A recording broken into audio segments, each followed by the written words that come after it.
the foundation of logic. The first great distinction of Aristotle is that, almost without predecessors, almost entirely by his own hard thinking, he created a new science, logic. Renan speaks of the ill training of every mind that has not directly or indirectly come under Greek discipline. But in truth, the Greek intellect itself was undisciplined and chaotic till the ruthless formulae of Aristotle provided a ready method for the test and correction of thought. Even Plato, if a lover may so far presume, was an unruly and irregular soul, caught up too frequently in a cloud of myth, and letting beauty too richly veil the face of truth. Aristotle himself, as we shall see, violated his own canons plentifully. But then he was the product of his past, and not of that future which his thought would build. The political and economic decay of Greece brought a weakening of the Hellenic mind and character after Aristotle. But when a new race, after a millennium of barbaric darkness, found again the leisure and ability for speculation, it was Aristotle's organon of logic, translated by Boethius 470 to 525 A.D., that became the very mould of medieval thought, the strict mother of that scholastic philosophy which, though rendered sterile by encircling dogmas, nevertheless trained the intellect of adolescent Europe to reasoning and subtlety, constructed the terminology of modern science, and laid the bases of that same maturity of mind which was to outgrow and overthrow the very system and methods which had given it birth and sustenance. Logic means simply the art and method of correct thinking. It is the logi, or method, of every science, of every discipline, and every art, and even music harbours it. It is a science because to a considerable extent the processes of right thinking, and we use right not in a moral but in a mathematical sense, can be reduced to rules like physics and geometry, and taught to any normal mind. It is an art because by practice it gives to thought at last that unconscious and immediate accuracy which guides the fingers of the pianist over his instrument to effortless harmonies. Nothing is so dull as logic, and nothing so important. There was a hint of this new science in Socrates' maddening insistence on definitions, and in Plato's constant refining of every concept. Aristotle's little treatise on definitions shows how his logic found nourishment at this source. "If you wish to converse with men," said Voltaire, "define your terms." How many a debate would have been deflated into a paragraph if the disputants had dared to define their terms. This is the alpha and omega of logic, the heart and soul of it, that every important term in serious discourse shall be subjected to strictest scrutiny and definition. It is difficult, and ruthlessly tests the mind, but once done it is half of any task. Yet how shall we proceed to define an object or a term? Aristotle answers that every good definition has two parts, stands on two solid feet. First, it assigns the object in question to a class or group of objects whose general characteristics are also its own. So man is, first of all, an animal. And secondly, it indicates wherein the object differs from all the other members of its class. So man, in the Aristotelian system, is a rational animal. His specific difference is that, unlike all other animals, he is rational. Here, you see, is the origin of a pretty legend. Aristotle drops an object into the ocean of its class, then takes it out all dripping with generic meaning, with the marks of its kind and group, while its individuality and difference shine out all the more clearly for this juxtaposition with other objects which resemble it so much and are so different. Passing out from this rear line of logic, we come into the great battlefield on which Aristotle fought out with Plato the dread question of universals. It was the first conflict in a war which was to last till our own day, and make all medieval Europe ring with the clash of realists and nominalists. Universal to Aristotle is any common noun, any name capable of universal application to the members of a class. So animal, man, book, tree are universals. But these universals are subjective notions, not tangibly objective realities. They are nomina, names, not res, things. All that exists outside us is a world of individual and specific objects, not of generic and universal things. Men exist, and trees, and animals, but man in general, or the universal man, does not exist except in thought. He is a handy mental abstraction, and not an external presence or reality. Now Aristotle understands Plato to have held that great universals have objective existence, and indeed Plato has said that the universal is incomparably more lasting and important and substantial than the individual, the latter being but a little wavelet in a ceaseless surf. Men come and go, but man goes on forever. Aristotle's is a matter-of-fact mind, as William James would say, a tough, not a tender mind. He sees the root of endless mysticism and scholarly nonsense in this Platonic realism, and he attacks it with all the vigour of a first polemic. As Brutus loved not Caesar less, but Rome more, so Aristotle says, amicas Plato, sed magis amica veritas. Dear is Plato, but dearer still is truth.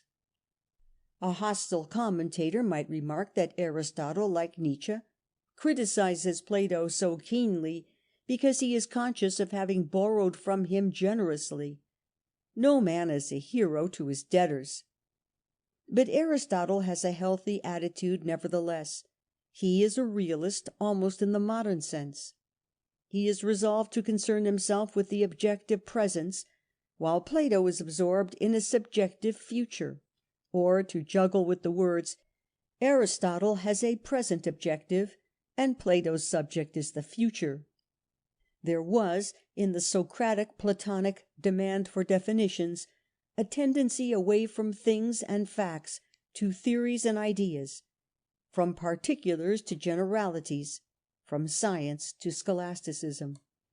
At last, Plato became so devoted to generalities that they began to determine his particulars, so devoted to ideas that they began to define or select his facts. Aristotle preaches a return to things, to the unwithered face of nature and reality. He had a lusty preference for the concrete particular, for the flesh and blood individual. But Plato so loved the general and universal that in the Republic he destroyed the individual to make a perfect state. Yet, as is the usual humour of history, the young warrior takes over many of the qualities of the old master whom he assails. We have always goodly stock in us of that which we condemn. As only similars can be profitably contrasted, so only similar people quarrel, and the bitterest wars are over the slightest variations of purpose or belief. The knightly crusaders found in Saladin a gentleman with whom they could quarrel amicably. But when the Christians of Europe broke into hostile camps, there was no quarter for even the courtliest foe. Aristotle is so ruthless with Plato because there is so much of Plato in him. He too remains a lover of abstractions and generalities, repeatedly betraying the simple fact for some speciously bedizened theory, and compelled to a continuous struggle to conquer the philosophical passion for exploring the empyrean. There is a heavy trace of this in the most characteristic and original of Aristotle's contributions to philosophy, the doctrine of the syllogism. A syllogism is a trio of propositions of which the third, the conclusion, follows from the conceded truth of the other two, the major and minor premises. For example, man is a rational animal, but Socrates is a man, therefore Socrates is a rational animal. The mathematical reader will see at once that the structure of the syllogism resembles the proposition that two things equal to the same thing are equal to each other.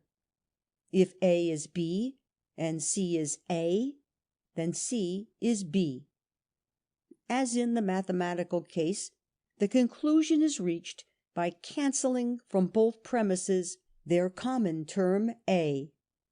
So in our syllogism, the conclusion is reached by cancelling from both premises their common term man, and combining what remains.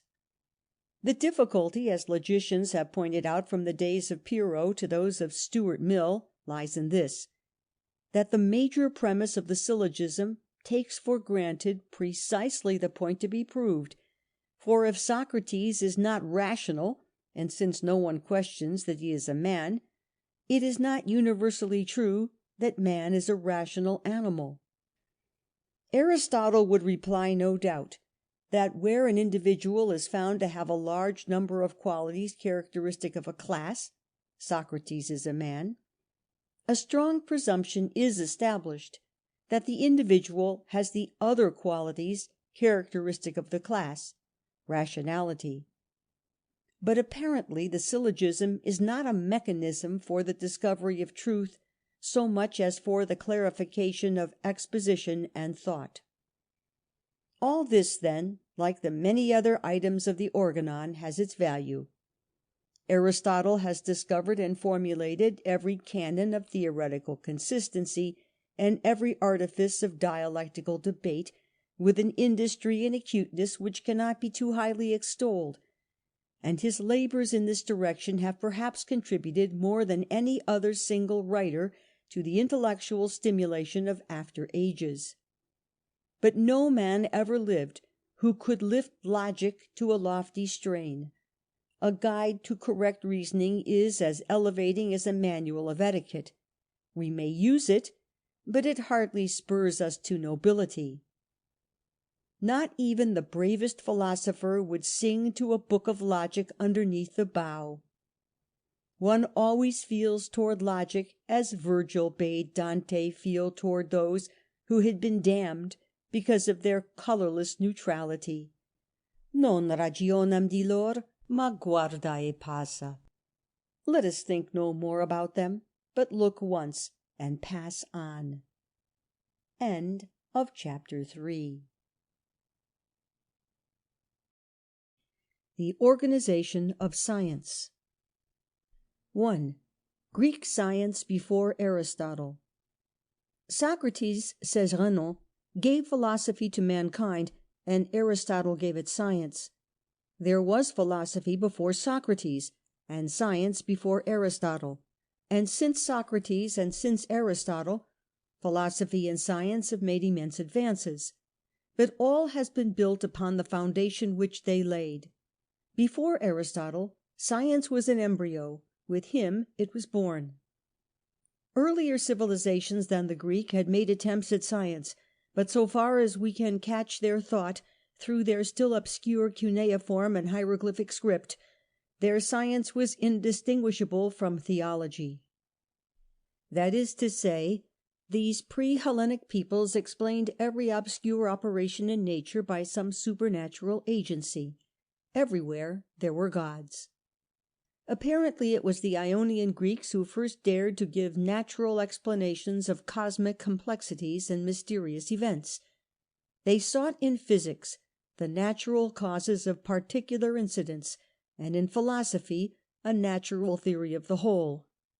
Thales, 640 to 550 BC, the father of philosophy, was primarily an astronomer, who astonished the natives of Miletus by informing them that the sun and stars, which they were wont to worship as gods, were merely balls of fire. His pupil Anaximander, 610 to 540 BC, the first Greek to make astronomic and geographical charts, believed that the universe had begun as an undifferentiated mass from which all things had arisen by the separation of opposites, that astronomic history periodically repeated itself in the evolution and dissolution of an infinite number of worlds, that the earth was at rest in space by a balance of internal impulsions, like Buridan's ass, that all our planets had once been fluid, but had been evaporated by the sun, that life had first been formed in the sea, but had been driven upon the land by the subsidence of the water, that of these stranded animals some had developed the capacity to breathe air, and had so become the progenitors of all later land life, that man could not from the beginning have been what he now was, for if man, on his first appearance, had been so helpless at birth, and had required so long an adolescence as in these later days, he could not possibly have survived. Anaximenes, another Milesian, who flourished around 450 B.C., described the primeval condition of things as a very rarefied mass, gradually condensing into wind, cloud, water, earth, and stone. The three forms of matter, gas, liquid, and solid, were progressive stages of condensation. Heat and cold were merely rarefaction and condensation. Earthquakes were due to the solidification of an originally fluid earth. Life and soul were one, an animating and expansive force present in everything, everywhere. Anaxagoras, 500 to 428 B.C., teacher of Pericles, seems to have given a correct explanation of solar and lunar eclipses. He discovered the processes of respiration in plants and fishes, and he explained man's intelligence by the power of manipulation that came when the forelimbs were freed from the task of locomotion. Heraclitus, 530 to 470 B.C., who left wealth and its cares to live a life of poverty and study in the shade of the temple porticos at Ephesus, turned science from astronomy to earthlier concerns. All things forever flow and change, he said. Even in the stillest matter there is unseen flux and movement. Cosmic history runs in repetitious cycles, each beginning and ending in fire. Here is one source of the Stoic and Christian doctrine of last judgment and hell. Through strife, says Heraclitus, all things arise and pass away. War is the father and king of all. Some he has made gods, and some men, some slaves, and some free. Where there is no strife, there is decay. The mixture which is not shaken decomposes. In this flux of change and struggle and selection, only one thing is constant, and that is law. This order, the same for all things, no one of gods or men has made, but it always was, and is, and shall be. Empedocles, who flourished around 445 B.C. in Sicily, developed to a further stage the idea of evolution. Organs arise not by design, but by selection. Nature makes many trials and experiments with organisms, combining organs variously. Where the combination fails, the organism is weeded out as time goes on. Organisms are more and more intricately and successfully adapted to their surroundings. Finally, in Leucippus, who flourished also around 445 B.C., and Democritus, 460 to 360, master and pupil in Thracian Abdera, we get the last stage of pre-Aristotelian science, materialistic, deterministic atomism. Everything, says Leucippus, is driven by necessity. In reality, says Democritus, there are only atoms and the void. Perception is due to the expulsion of atoms from the object upon the sense organ. There are, or have been, or will be, an infinite number of worlds. At every moment, planets are colliding and dying, and new worlds are rising out of chaos by the selective aggregation of atoms of similar size and shape. There is no design. The universe is a machine.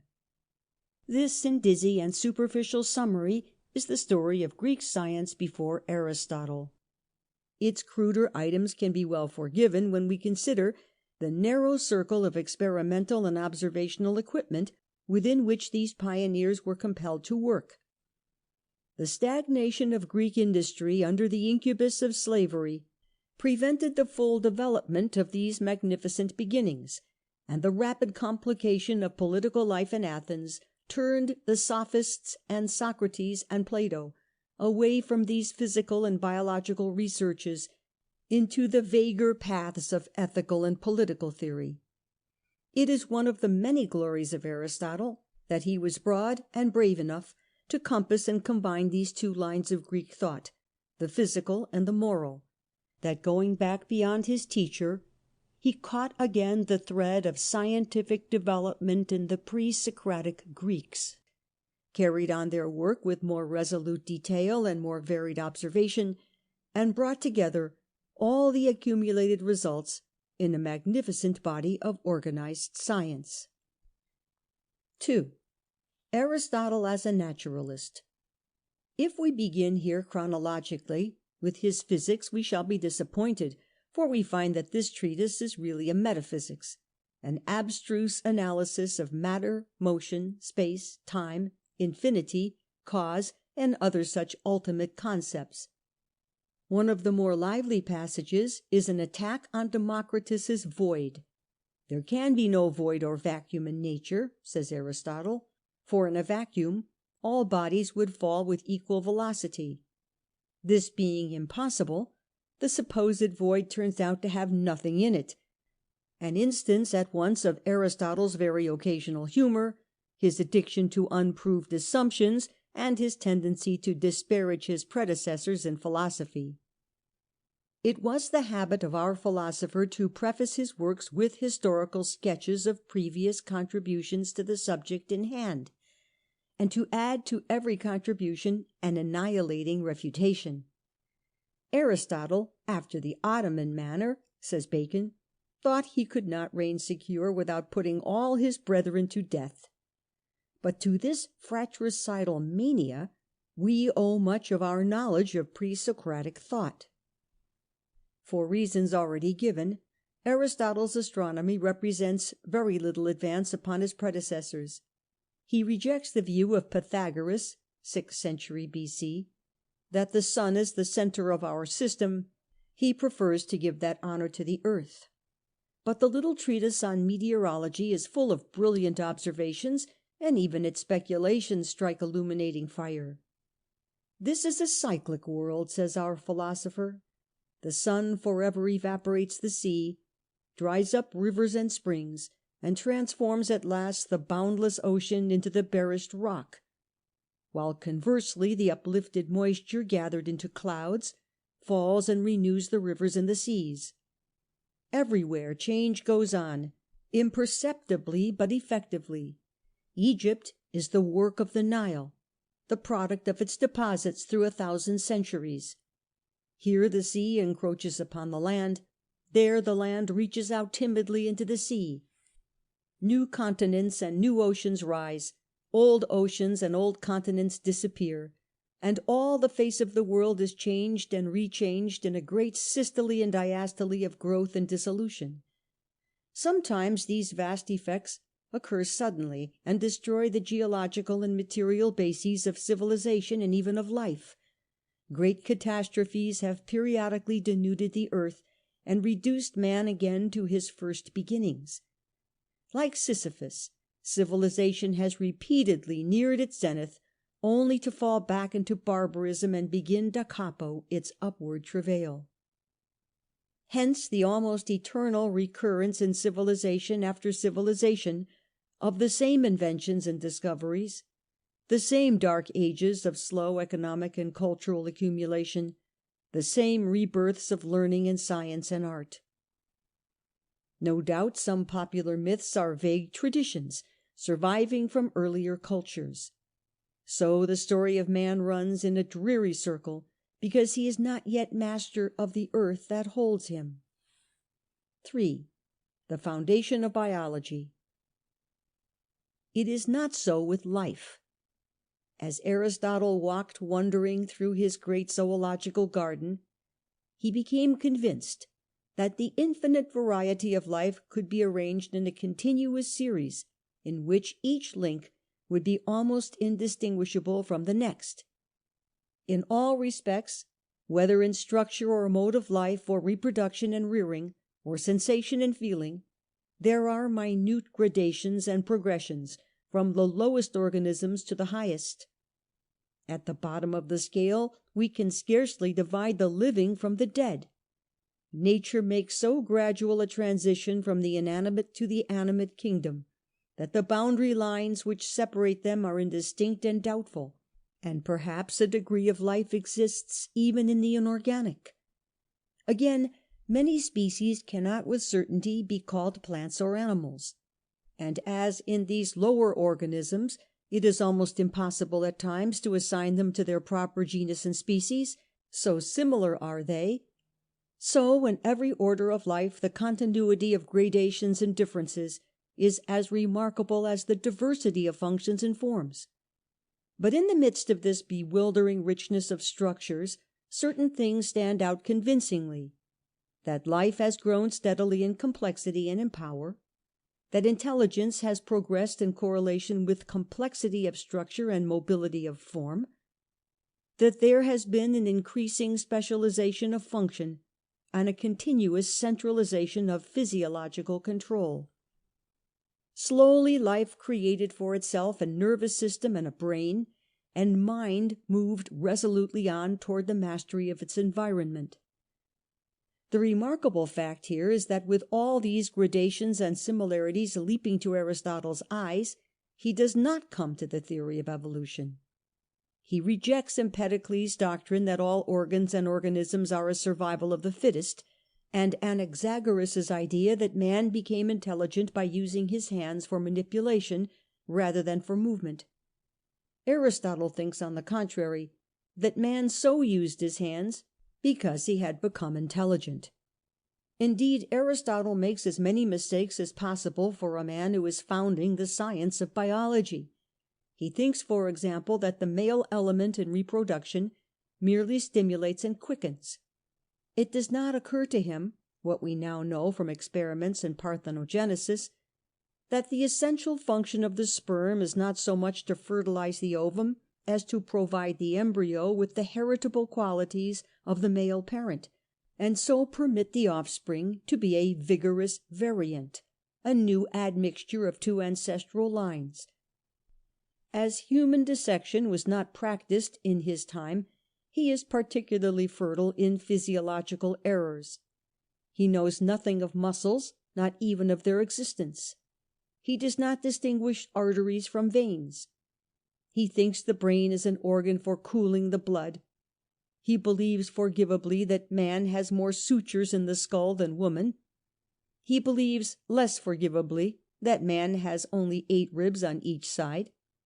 He believes incredibly and unforgivably that woman has fewer teeth than man.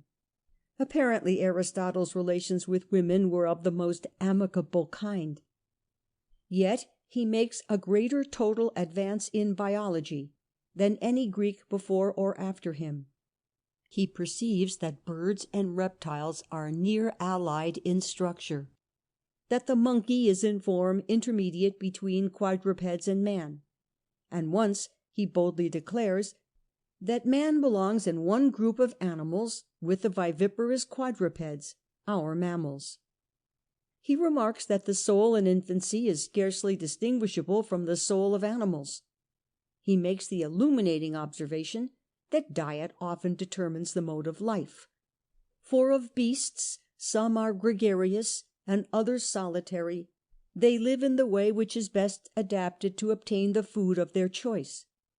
He anticipates von Baer's famous law that characters common to the genus, like eyes and ears, appear in the developing organism before characters peculiar to its species, like the formula of the teeth, or to its individual self, like the final colour of the eyes, and he reaches out across 2000 years to anticipate Spencer's generalization that individuation varies inversely as genesis, that is, that the more highly developed and specialized a species or an individual happens to be, the smaller will be the number of its offspring. He notices and explains reversion to type, the tendency of a prominent variation like genius to be diluted in mating and lost in successive generations.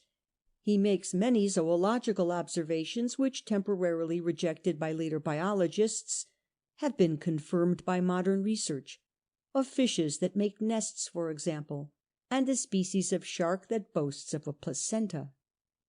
And finally, he establishes the science of embryology. He who sees things grow from their beginning, he writes, will have the finest view of them.